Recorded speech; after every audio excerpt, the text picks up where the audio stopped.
Hello everyone. So actually நம்ம last sessionல fundamental duties DPSP அப்படிங்கிறத ரிவிஷன் டாபிக்ஸ் பார்த்தோம். ஸோ டுடே அதோட கண்டினியூஷன் அப்படிங்கிறத நம்ம பார்க்கலாம். ஸோ இப்போ டிபிஎஸ்பி அப்படிங்கிறது already as we said it's like it is non justiciable nature. Okay, so it's not completely justiciable. இது அஃபெக்ட் ஆனாலும் உங்களால் என்ன பண்ண முடியாது அப்படின்னா தான் கோர்ட் ப்ரொசீடிங்ஸ் அப்படிங்கிறது வந்து அப்ரோச் பண்ண முடியாது. So but it is non ஜஸ்டிசேபிள் even though நான் ஜஸ்டிசேபிள். சப்போஸ் அது ரிலேட்டடாக பார்லிமெண்ட்ரி லாஸ் ஏதாவது இருக்குது அப்படின்னு வந்தால் பேஸ்ட் ஆன் தட் லாஸ் அப்படிங்கிறத வச்சு you can approach high court. Not you can உங்களால் சுப்ரீம் கோர்ட் அப்படிங்கிறதுக்கெலாம் போக முடியாது. பட் யூ கேன் அப்ரோச் அப்படிங்கிறது வந்து ஹை கோர்ட் அப்படிங்கிறதுக்கு போக முடியும். So here the legal and judicial status அப்படிங்கிறது வந்து as I said, so this is non justiciable in nature and as per article 37 of the constitution it is it's a kind of guiding principles அப்படிங்கிறது வந்து to the governance. Okay, so because its name itself அரசுக்கான வழிகாட்டும் நெறிமுறைகள். So directive principles of state policy. ஒரு state வந்து policy make பண்றாங்க, scheme make பண்றாங்க for the people ஓட welfare அப்படிங்கிறதுக்காக. So maybe question கேட்கலாம், so welfare or like welfare state அப்படிங்கிறது denote பண்ணக்கூடிய which of the following topics அப்படிங்கிறது வந்து எது denote பண்ணுது அப்படிங்கிற மாதிரி question கேட்கலாம். ஆல்ரெடி ப்ரீவியஸ் இயர் questions வந்து கேட்டிருக்காங்க.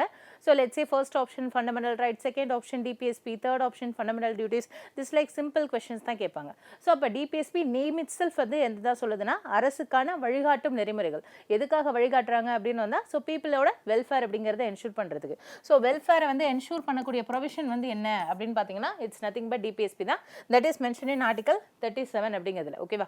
ஸோ இது என்ன டைப் ஆஃப் ஜஸ்டிஸ் வந்து என்ஷூர் பண்ணுதுன்னா சோஷியல் அண்ட் எக்கனாமிக் ஜஸ்டிஸ் அப்படிங்கிறத வந்து இது என்ஷூர் அப்படிங்கிறது பண்ணுது. இப்போ லெட்ஸே நம்ம நிறைய ப்ரீவியஸ் ப்ரொவிஷன்ஸ் வந்து பார்த்துருப்போம். There are 3 types of principles அப்படிங்கிறது வந்து பார்த்துருப்போம். So like liberal intellectual principle பார்த்துருப்போம், காந்தியன் பிரின்சிபல்ஸ் பார்த்துருப்போம், அண்ட் அதுக்கான ட்ரிக்ஸும் பார்த்துருப்போம். ஜேபி சிமெண்ட் அப்படின்னு சொல்லிட்டு ஒரு ட்ரிக் வந்து ஃபார் லிபரல் இன்டெலெக்சுவல் பிரின்சிபல்ஸ்க்கு. காந்தியன் பிரின்சிபல் அப்படின்னு வந்தாலே காந்தி அப்படின்னு வந்தாலே நீங்கள் வில்லேஜோட செல்ஃப் கவர்னன்ஸ் ஞாபகம் வச்சுக்கோங்க. Cottage industry, cooperative society, Harijan news paper, like கல்லு கடை, அந்த மாதிரி லைக் வில்லேஜ்னா கல்லு ஷாப் அப்படிங்கிற லிக்கர் ஷாப் அப்படிங்கிறது மாதிரிலாம் ஞாபகம் வச்சுக்க சொல்லி ஒரு சில ட்ரிக்ஸ் பார்த்துருப்போம். And as the way of அப்படிங்கிறது சோஷியலிஸ்டிக் பிரின்சிபல்ஸ் அப்படிங்கிறது நம்ம பார்த்துருப்போம். ஸோ இந்த சேம் வே அப்படிங்கிறதுல வந்து ஆர்டிகல் 36 and 37 அப்படிங்கிறது மட்டும் நம்ம பார்த்துருக்க மாட்டோம். மற்றபடி எல்லா ஆர்டிகல்ஸும் பார்த்துருப்போம். பிகாஸ் ஃபார் த டிபிஎஸ்பி அப்படிங்கிறது ஆர்டிகல் 36 to 51 அப்படிங்கிறது வரைக்கும் இருக்கும். ஸோ ஆர்டிகல் 36 அப்படிங்கிறதுல டெஃபினேஷன் ஆஃப் த ஸ்டேட் அப்படிங்கிறத பற்றி மென்ஷன் பண்ணியிருப்பாங்க. as you already said, state அப்படின்னு வந்தால் இந்தியாவில் இருக்கக்கூடிய எல்லா 28 ஸ்டேட், 8 யூனியன் டெரிட்டரிஸ், பார்லிமெண்ட் பில்டிங்ஸாக இருக்கட்டும், ஸ்டேட் அசம்பிளிஸ் அப்படிங்கிறதா இருக்கட்டும், or like whatever it is. ஓகேவா? லெட்ஸே நம்மளோட பிரைவேட் ப்ராப்பர்ட்டி ஆல்சோ அப்படிங்கிறது வந்து comes under the definition of state அப்படிங்கிறது தான். ஸோ ஒரு ஸ்டேட் நினச்சாங்க அப்படின்னு வந்தால் எந்த ஒரு பர்சனோட பிரைவேட் ப்ராப்பர்ட்டியை கூட கவர்மெண்ட் பர்பஸ் அப்படிங்கிறதுக்காக எடுக்க முடியும். It's not only or private property மட்டும் கிடையாது, இந்தியன் சிட்டிசனோட பிரைவேட் ப்ராப்பர்ட்டி மட்டும் கிடையாது. It can be there are some foreigners like Amazon, Flipkart. So இந்த மாதிரி நிறைய கம்பெனிஸ் அப்படிங்கிறது வந்து இங்கே எஸ்டாப்ளிஷ்மெண்ட் பண்ணியிருப்பாங்க. That is also comes under the definition of அப்படிங்கிறது வந்து ஸ்டேட்டு கீழே தான் வரும். And not only that, so Indians வந்து ஃபாரினில் வந்து அசட் வாங்கியிருப்பாங்க இல்லையா? So that is also comes under the definition of state. இப்போ லெட்ஸ் சே விஜய் மல்லையா கேஸ்லாம் கேள்விப்பட்டிருப்பீங்க. ஸோ இன் தட் கேஸ் அவர் ஃபாரினில் ப்ராப்பர்ட்டி வாங்கி போட்டிருந்தாலும் அந்த ப்ராப்பர்ட்டி அப்படிங்கிறதுமே சீஸ் பண்ணுற ரைட்ஸ் யாருக்கு இருக்குது அப்படின்னு வந்தால் இந்தியன் கவர்மெண்ட்டுக்கு இருக்குது.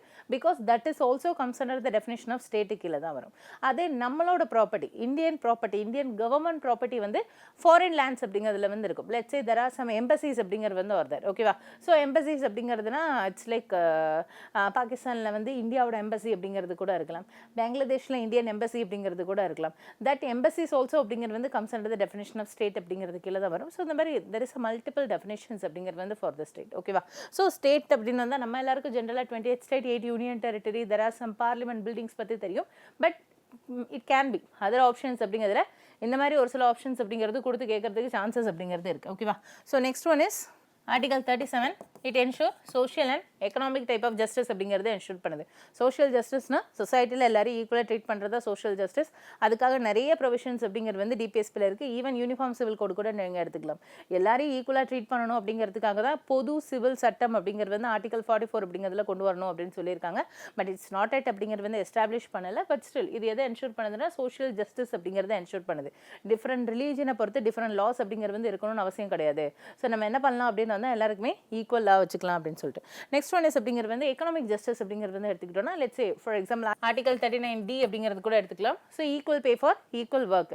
ஸோ லைக் மேலாக இருந்தாலும் சரி, ஃபீமேலாக இருந்தாலும் சரி, எல்லாருக்கும் ஒரே ஒர்க் பண்ணாங்கன்னா இந்த சேம் salary அப்படிங்கிறது தான் கொடுக்கணும். So that is what mention in article 39D.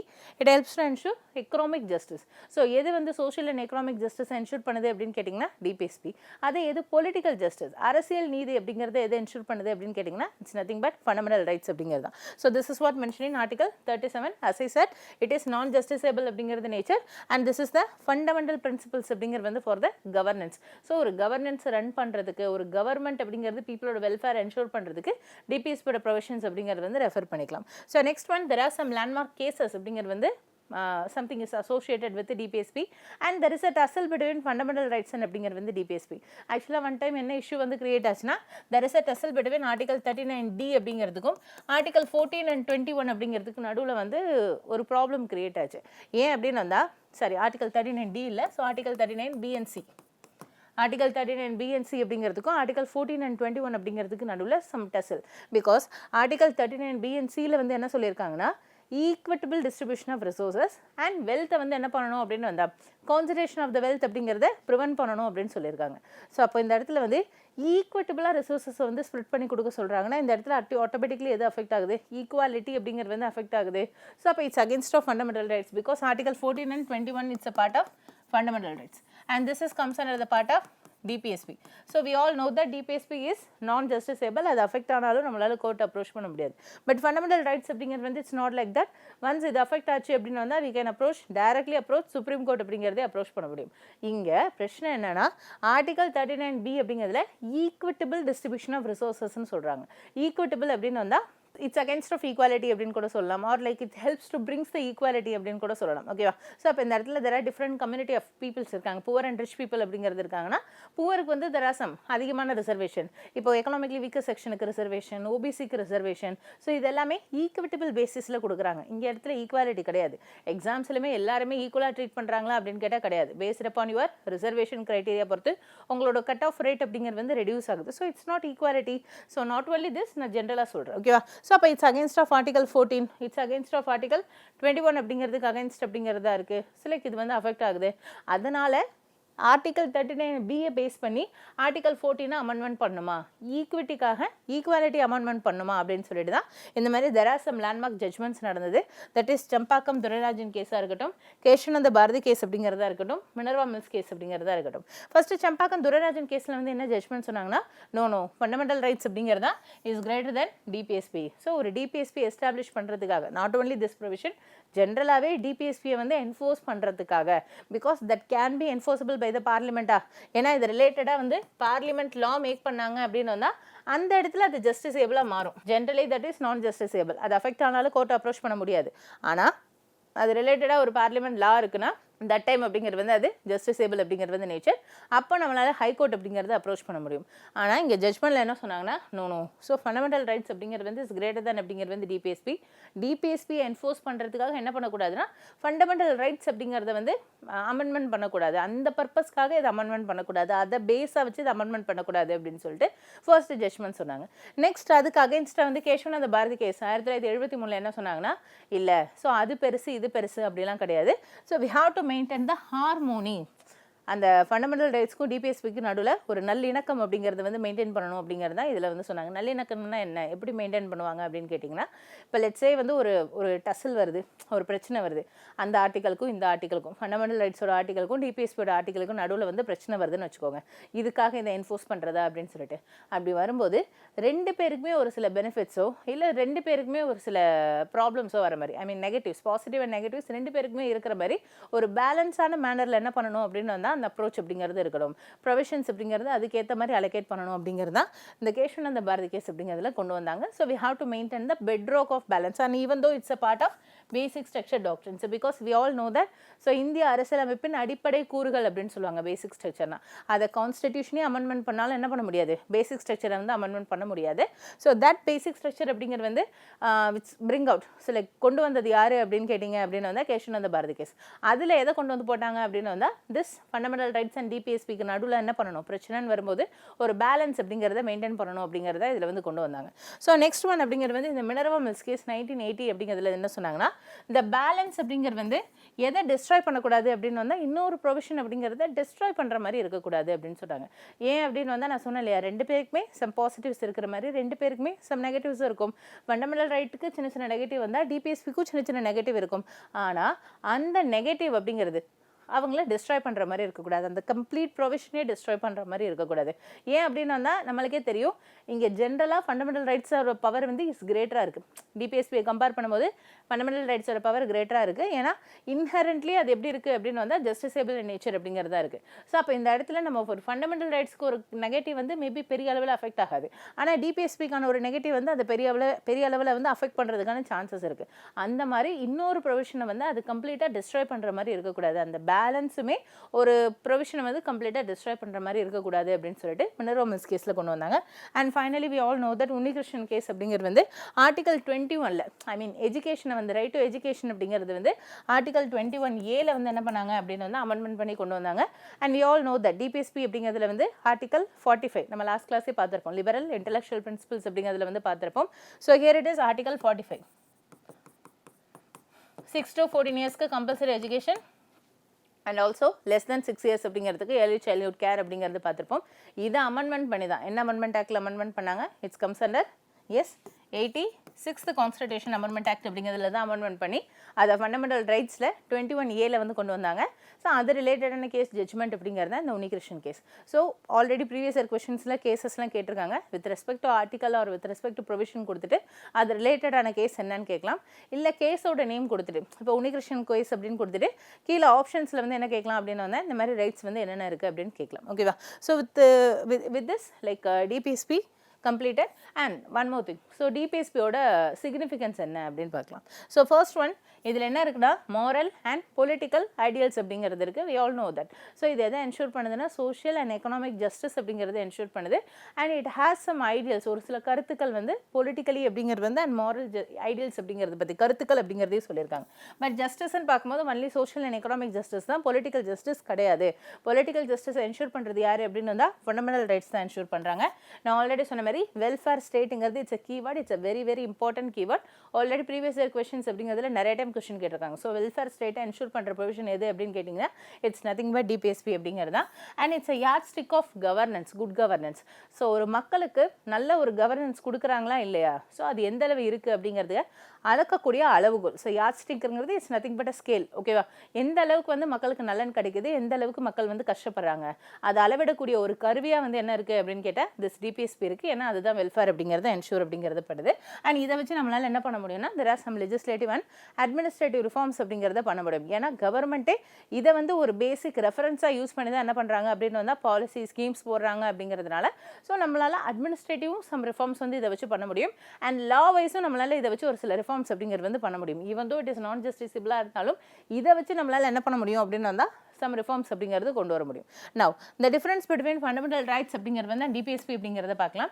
So inherently fundamental rights அப்படிங்கிறது வந்து is justiciable in nature and DPSP அப்படிங்கிறது வந்து is non justiciable அப்படிங்கிறது nature. இது அஃபெக்ட் ஆனா கோர்ட் அப்ரோச் பண்ண முடியும், இது அஃபெக்ட் ஆனா கோர்ட் அப்ரோச் பண்ண முடியாது. செகண்ட் ஒன் நான் ஆல்ரெடி சொன்ன மாதிரி இது பொலிட்டிக்கல் டெமோக்ரஸி அப்படிங்கிறது ஆர் பொலிட்டிக்கல் ஜஸ்டிஸ் ரெண்டும் ஒன்று தான். And this ensure social and economic justice or social and economic democracy. அதுக்கு நான் ஆல்ரெடி எக்ஸாம்பிள் சொல்லியிருப்பேன். இது ஏன் பொலிட்டிக்கல் ஜஸ்டிஸ்ன்னு சொல்கிறீங்க அப்படின்னு கேட்டிங்கன்னா எல்லா ஃபண்டமெண்டல் ரைட்ஸ் அப்படிங்கிறதுமே இண்டிவிஜுவல் பர்ஸ்பெக்டிவில் இருக்கும். எனக்கு right to freedom of speech வேணும், எனக்கு ரைட் டு எஜுகேஷன் வேணும், எனக்கு ரைட் டு ரிலீஜன் இருக்குது. ஸோ இந்த மாதிரி எல்லாமே எப்படி இருக்குன்னா ஒரு இண்டிவிஜுவல் ஒரு சிங்கிள் பர்சன் பர்ஸ்பெக்டிவ் அப்படிங்கிறதுல வந்து இருக்கும். ஆனால் அது அப்படி கிடையாது, டிபிஎஸ்பி அப்படி கிடையாது. எல்லா விமனுக்கும் equal pay for equal work கொடுக்கணும், எல்லா ஒர்க்கர்ஸோட ஸ்டாண்டர்ட் ஆஃப் லிவிங் இம்ப்ரூவ் பண்ணணும், எல்லா சில்ட்ரன்ஸோட நியூட்ரிஷனல் டெவலப்மெண்ட் பண்ணணும். ஸோ இந்த மாதிரி அது ஒரு குரூப் ஒரு சொசைட்டி அப்படிங்கிறத டினோட் பண்ணும். பட் ஃபண்டமெண்டல் ரைட்ஸ் வந்து இண்டிவிஜுவலாக இருக்கும், அதை நம்மளால் கிளைம் பண்ணி வாங்கிக்க முடியும். ஸோ எதை வந்து நம்மளால் கிளைம் பண்ணி வாங்கிக்க முடியுதோ that is called as politically நம்மளால் என்ன பண்ண முடியும், எம்பவர் ஆகிறோம். ஓகேவா? ஸோ பொலிட்டிக்கலி எனக்கு இது வேணும் அப்படின்னு சொல்லிட்டு நம்ம கேட்டு வாங்கிக்கிறோம். ஓகேவா? ஸோ அதுதான் இது வந்து பொலிட்டிக்கல் ஜஸ்டிஸ் அப்படின்னு சொல்கிறாங்க. ஸோ லைக் அரசியல் வகையில் வந்து என்னால் ஒரு விஷயத்தை கேட்டு கவர்மெண்ட் கிட்ட கிளைம் பண்ணி வாங்கிக்க முடியுது, ஆர் லைக் கோர்ட்டு கிட்ட கேட்டு கிளைம் பண்ணி வாங்கிக்க முடியுது. So that's why it's helps to ensure the political justice. And also already said இது இண்டிவிஜுவல் பர்ஸ்பெக்டிவ், அந்த சொசைட்டி பர்ஸ்பெக்டிவ்ல இருக்கும். எக்ஸாம்பிள் ரைட் டு ஈக்குவாலிட்டி, எனக்கு ரைட் டு ஈக்குவாலிட்டி இருக்குது, எனக்கு ரைட் டு ரிசர்வேஷன் இருக்குது இண்டிவிஜுவல். பட் ஆர்டிகல் 39 அப்படிங்கிறது அப்படிங்கிறது அப்படி கிடையாது, equal pay for equal work. And இது ரெண்டுமே வந்து எதை என்ஷூர் பண்ணுதுன்னா ஒரு என்டையர் கான்ஸ்டிடியூஷனோட philosophy என்ன அப்படிங்கிறத வந்து சொல்லுது. ஓகேவா? So with respect to this fundamental rights and DPSP and also fundamental duties அப்படிங்கிறது கம்ப்ளீட்டட். அது தவிர basic constitution features like union and டெரிட்டரியாக இருக்கட்டும், சிட்டிசன்ஷிப் அப்படிங்கிறதா இருக்கட்டும், இந்த மாதிரி இந்த கோர் பேசிக் கான்செப்ட்ஸ் அப்படிங்கிறது எல்லாமே இந்த very static area and more number of questions அப்படிங்கிறது வந்து இந்த ஏரியாஸ்லேருந்து தான் கேட்பாங்க. Already previous year question previous இயர்லேயும் நிறைய கேட்டிருக்காங்க. So that area is completed. Now அப்படிங்கிறது we come to something dynamic area. இந்த ஏரியாஸ்லேருந்து கொஸ்டின் கேட்குறாங்க. ஸோ என்னென்ன கேட்குறாங்க அப்படிங்கிறது பார்க்கலாம். So let we start with central government and state government. ஓகேவா? ஸோ சென்ட்ரல் கவர்மெண்ட்னா என்ன, அதில் என்னென்ன ஆர்கன்ஸ் இருக்குது, ஸ்டேட் கவர்மெண்ட்னா என்ன, என்னென்ன ஆர்கன்ஸ் அப்படிங்கிறது இருக்குது அப்படிங்கிறத பார்க்கலாம். ஃபர்ஸ்ட் ஒன் அப்படிங்கிறது வந்து நம்ம nature of government. So first one central government அப்படின்னு எடுத்துக்கிட்டோம் அப்படின்னு வந்தால் அதில் யாரெல்லாம் இருப்பாங்க? So central legislation, we all know that parliament இருக்கும். அண்ட் அதை தவிர கவர்மெண்ட் அப்படின்னு வந்து யார் இருப்பாங்க? பிரைம் மினிஸ்டர் இருப்பார், கவுன்சில் ஆஃப் மினிஸ்டர்ஸ் அப்படிங்கிறது வந்து இருப்பாங்க. ஓகேவா? ஸோ இவங்கெல்லாம் சேர்ந்தது central government. And also the presence of president. பார்லிமெண்ட்னா யார் இருப்பா? Lok Sabha, Rajya Sabha and also the presence of president அப்படிங்கிறது இருப்பாங்க. அண்ட் அட் த சென்ட்ரல் லெவலில் there is a supreme court, judiciary அப்படிங்கிறதும் இருக்கும். ஓகேவா? ஸோ ஆக்சுவலாக நம்ம இந்தியா கவர்மெண்ட் அப்படிங்கிறது வந்து is a union of state அப்படின்னு சொல்லுவோம். It is not federation of state கிடையாது, கூட்டமைப்பு அப்படிங்கிறது வந்து கிடையாது. வி ஆர் யூனியன் அப்படின்னு சொல்லுவாங்க. ஆக்சுவலாக இந்தியாவில் வந்து எல்லாரும் ஒன்றா சேர்ந்து வந்து ஆக்சுவலாக இட்ஸ் ஆப்போசிட் அப்படிங்கிறது வந்து யூஎஸ் தான் என்னன்னு சொல்லுவாங்கன்னா ஃபெடரேஷன் ஆஃப் ஸ்டேட்னு சொல்லுவாங்க. த்ரூ அக்ரிமெண்ட் மூலமாக என்ன பண்ணாங்கன்னா எல்லா ஸ்டேட் அப்படிங்கிறதும் வந்து ஒன்றா சேர்ந்து கம்பைன் ஆகி ஒரு யூனியன் ஃபார்ம் பண்ணாங்க. அங்கே யாருக்கு பவர் அதிகம் அப்படின்னு கேட்டிங்கன்னா ஸ்டேட்டுக்கு தான் பவர் அதிகம். கம்பேரிங் யூஎஸில் 50 ஸ்டேட்ஸ் இருக்குது, அங்கே இருக்கக்கூடிய ஸ்டேட்ஸுக்கு தான் பவர் அதிகமாக இருக்குமே தவிர சென்ட்ரலுக்கு பவர் வந்து அதிகமாக இருக்காது. கம்பேரபிளி ஸ்டேட்டுக்கு தான் அதிகமான பவர் இருக்கும். பட் இன் இந்தியா அப்படிங்கிறது வந்து அப்படியே அதுக்கு ஆப்போசிட். இங்கே சென்டருக்கு தான் அதிகமாக பவர் இருக்கும், சென்ட்ரல் கவர்மெண்ட்டுக்கு தான் அதிகமான பவர் இருக்கும் கம்பேரிங் த ஸ்டேட் கவர்மெண்ட். அவங்க த்ரூ அக்ரிமெண்ட் மூலமாக ஃபார்ம் பண்ணாங்க. நம்ம எல்லாரும் ஒன்றா சேர்ந்து போய் it's a union of state, it's not agreement, this not ஃபெடரேஷன்லாம் கிடையாது. So this is an union of state அப்படிங்கிறது மூலமாக நம்ம ஃபார்ம் பண்ணோம். ஓகேவா? ஸோ அப்போ இந்த மாதிரி இது எக்ஸாக்ட் ஃபெடரல் சிஸ்டம் கிடையாது, federalism with some unitary bias அப்படிங்கிறது வந்து இருக்கும். ஓகேவா? ஸோ ஃபெடரலிசம் இருக்குமான்னு கேட்டால் இருக்கும். இங்கே வந்து செப்பரேஷன் ஆஃப் பவர் இருக்கா அப்படின்னு கேட்டால் இருக்குது. ஸோ சென்ட்ரல் கவர்மெண்ட்டுக்கு செப்பரேட் பவர் இருக்குது, ஸ்டேட் கவர்மெண்ட்டுக்கு செப்பரேட் பவர் இருக்குது. That is mention in different areas. For example union list, state list, concurrent லிஸ்ட்லாம் நம்மளுக்கு தெரியும். யூனியன் லிஸ்ட் அப்படிங்கிறதுல சென்ட்ரல் லெவலில் லா மேக் பண்ணுவாங்க. ஸ்டேட் லிஸ்ட் அப்படிங்கிறதுல வந்து ஸ்டேட் கவர்மெண்ட் அப்படிங்கிறது வந்து ஆர் லைக் ஸ்டேட் லெஜிஸ்லேச்சர் அப்படிங்கிறதுல லா மேக் பண்ணுவாங்க. கன்கரண்ட் லிஸ்ட்டில் ரெண்டு பேருமே லா மேக் பண்ணுவாங்க. இந்த மாதிரி ஏரியாஸ் வைஸ் அப்படிங்கிறது ஸ்ப்ளிட் அப் பண்ணியிருப்பாங்க. But when there is a ப்ராப்ளம்னு அக்கர் ஆகும்போது யாரோட பவர் அதிகமாக இருக்கும்னு கேட்டிங்கன்னா சென்ட்ரோட பவர் தான் அதிகமாக இருக்கும். And there are some exceptional areas like எமர்ஜென்சிஸ்லாம் இருக்குது. So national emergency, state emergency, இந்த மாதிரி டியூரிங் த எமர்ஜென்சி டைம் அப்படிங்கிறதுலையுமே யாரோட பவர் அதிகமாக இருக்கும் அப்படின்னு பார்த்தீங்கன்னா சென்ட்ரோட பவர் அப்படிங்கிறது தான் அதிகம் அப்படிங்கிறதா இருக்கும். ஓகேவா? So we are not example of exact federalism கிடையாது. எக்ஸாக்ட் ஃபெடரலிசத்துக்கு எக்ஸாம்பிள் வந்து US. We are federalism with unitary bias அப்படிங்கிறதுல தான் நம்ம அப்படிங்கிறது இருக்கும். ஓகேவா? So as I said centre hold more power அப்படிங்கிறது இருக்கும். எந்தெந்த டைம்லன்னு பார்த்தீங்கன்னா ஜென்ரலாக எமர்ஜென்சியாக இருக்கட்டும், something related to money matter and foreign அஃபேர்ஸை வந்து டீல் பண்ணுறது, இது எல்லாமே யார் தான் பார்த்துக்கிறா? சென்டர் தான் பார்த்துக்கிறாங்க. ஏன்னா எமர்ஜென்சி வந்து மன்லி பார்லிமெண்ட்டால் மட்டும் தான் போட முடியும், ஸ்டேட்டாலலாம் டிக்ளேர் பண்ண முடியாது. கான்ஸ்டிடியூஷனை யாரால் மட்டும் தான் அமெண்ட்மெண்ட் பண்ண முடியும்? ஒன்லி பார்லிமெண்ட் தான், ஸ்டேட்டாலாம் அமெண்ட்மெண்ட் பண்ண முடியாது. When it's comes to money matters அப்படின்னு வரும்போது ஸோ அந்த பில்லை ஹோல்ட் பண்ணுறதுக்கான power with respect to concurrent list ரிலேட்டடான சப்ஜெக்ட்னு எடுத்துக்கலாம். ஓகேவா? இப்போது சென்ட்ரல் லெவலில் ஒரு ஃபினான்ஷியல் எமர்ஜென்சி போயிட்டு இருக்குன்னா இங்கே என்ன பண்ணுவாங்கன்னா கவர்னர் மணி ரிலேட்டடான பில் அப்படிங்கிறத ஹோல்ட் பண்ணி வைக்கிறதுக்கான சான்சஸ் அப்படிங்கிறது இருக்குது. ஸோ இந்த மாதிரி ஏரியாஸில் சென்டரோட பவர் அப்படிங்கிறது பிட் கிரேட்டர் அப்படிங்கிறதா இருக்கும். ஓகேவா? So first one central government அப்படிங்கிறத ஸ்ட்ரக்சர் வந்து எப்படி இருக்குது அப்படின்னு பார்க்கலாம். First we start with union executive. So ஆக்சுவலாக இது என்னென்ன ஆர்டிகல்ஸில் இருக்குது அப்படின்னு பார்த்தீங்கன்னா 52லேருந்து 78 அப்படிங்கிற ஆர்டிகல்ஸ் இருக்குது. As I already said it including president இருக்காரு, வைஸ் பிரசிடென்ட் இருக்காரு, prime minister and council of minister. இப்போ ஒவ்வொருத்தவங்களே நம்ம பார்க்கலாம். ஓகேவா? So first we start with president of India. ஆக்சுவலாக பிரசிடென்ட் ஆஃப் இந்தியா அப்படிங்கிறதா நம்ம ஹெட் ஆஃப் த ஸ்டேட் அப்படின்னு சொல்லுவோம். ஓகேவா? ஸோ யார் head of the government? It's nothing but prime minister. So head of the state வேறு, ஹெட் ஆஃப் தி கவர்மெண்ட் வேறு, ரெண்டையும் போட்டு கன்ஃபியூஸ் பண்ணிக்காதீங்க. கவர்மெண்ட்டோட ஹெட் வந்து பிரைம் மினிஸ்டர், ஸ்டேட்டோட ஹெட் வந்து பிரசிடெண்ட்டாக இருப்பார். ஸோ அதே மாதிரியே who is the real head, who is the nominal head அப்படின்னு பார்த்தீங்கன்னா he is the real one and he is the nominal one. ஓகேவா? So first we start with president of India. Once இது complete பண்ணதுக்கப்புறம் will move on to vice president, then will move on to prime minister. So first president of இந்தியாவோட ஆர்டிகல்ஸ்னு பார்த்தீங்கன்னா article 52லேருந்து 62 as I said he is the head of the state and he is the nominal executive. nominal executive is just ஒரு ceremonial head மாதிரி, ஒரு signing authority தான். உண்மையான power அவருக்கு இருக்குமா அப்படின்னு கேட்டால் அந்த மாதிரி எந்த ஒரு பவரும் அவருக்கு வந்து இருக்காது. ஓகேவா? ஸோ ஃபர்ஸ்ட் ஒன், இவரோட குவாலிஃபிகேஷன் என்ன அப்படின்னு பார்த்தீங்கன்னா, ஆஸ் அ சிட்டிசனாக இருக்கணும், ஏஜ் 35 இருக்கணும், அண்ட் லோக்சபா எம்பியாக ஆகிறதுக்கான குவாலிஃபிகேஷன் மட்டும் இருந்தால் போதும். அவர் லோக்சபா எம்பி அப்படிங்கிறதா இருக்கக்கூடாது. So there are 4 qualification for the president of India.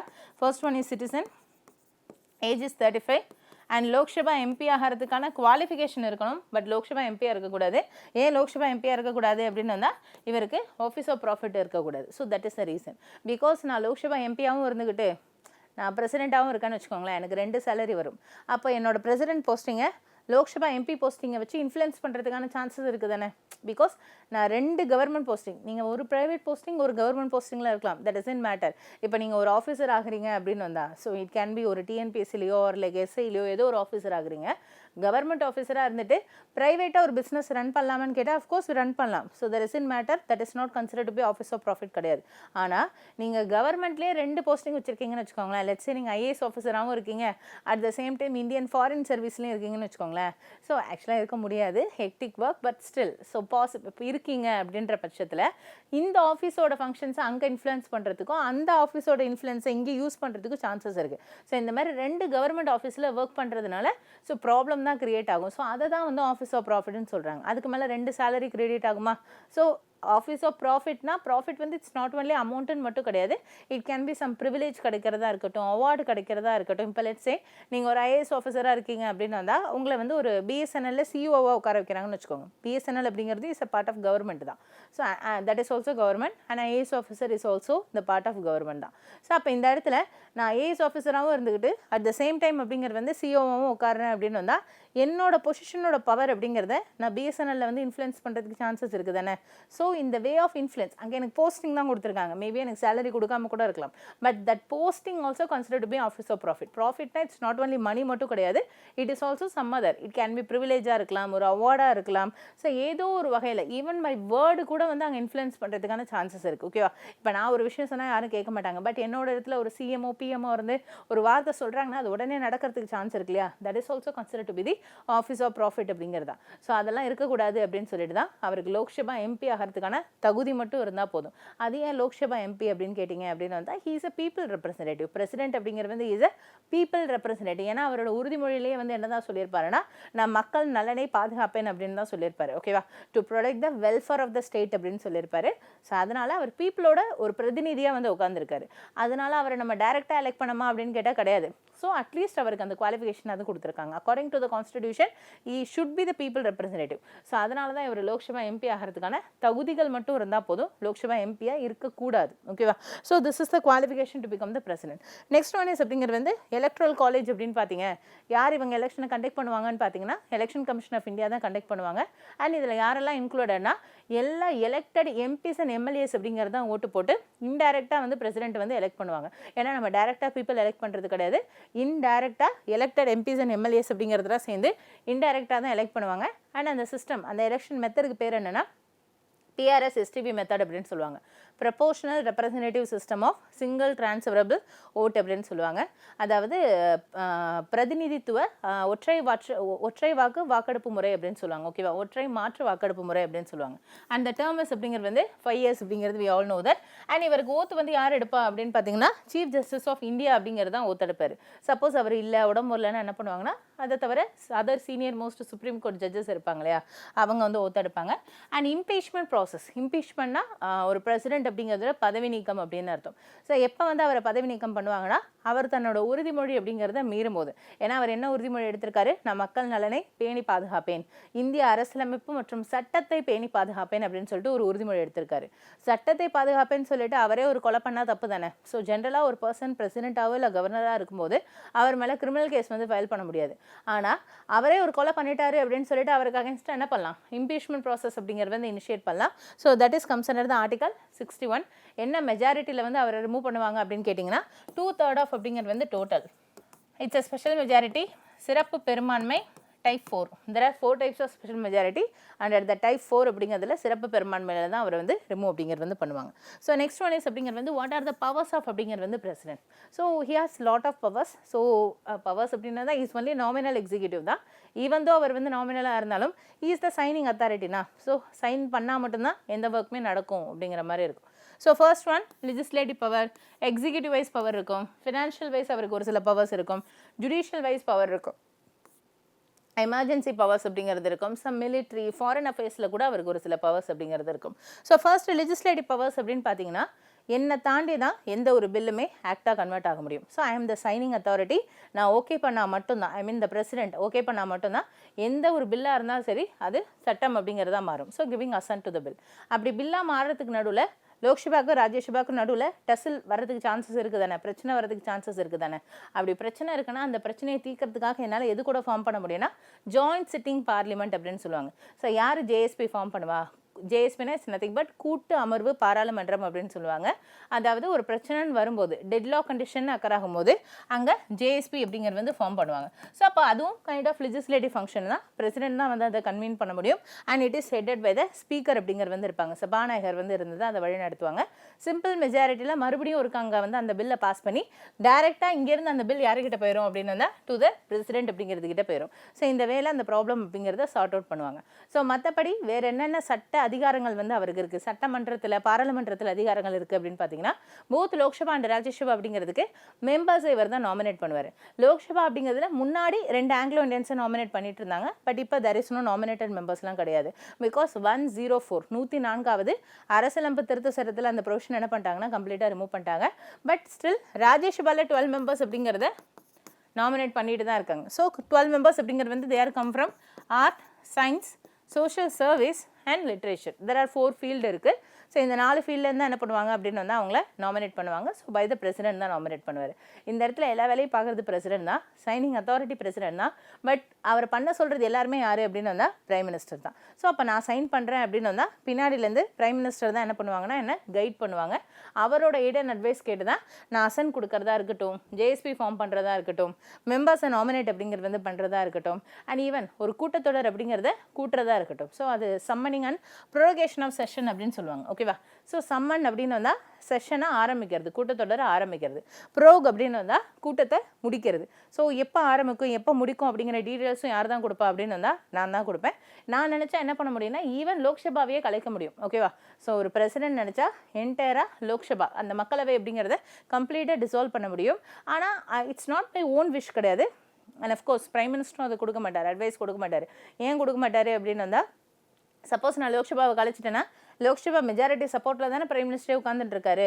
So அப்போ நான் லோக்சபாவே கழிச்சிட்டேன் இல்லை அவரே அட்வைஸ் பண்ணுறாருன்னா லோக்சபா கலையும் போது அவரோட பதவி என்ன ஆகும்? ஆட்டோமேட்டிக்காக போயிடும். அப்போ எந்த மாதிரி சமயத்தில் நான் லோக்சபாவை கலப்பேன் அப்படின்னு பார்த்தீங்கன்னா நம்பிக்கையில்லா தீர்மானம் அப்படிங்கிறது வந்து பாஸ் பண்ணுவாங்க. That is no confidence motion அப்படின்னு சொல்லுவாங்க. நம்பிக்கையில்லா தீர்மானம் கேள்விப்பட்டிருப்பீங்க.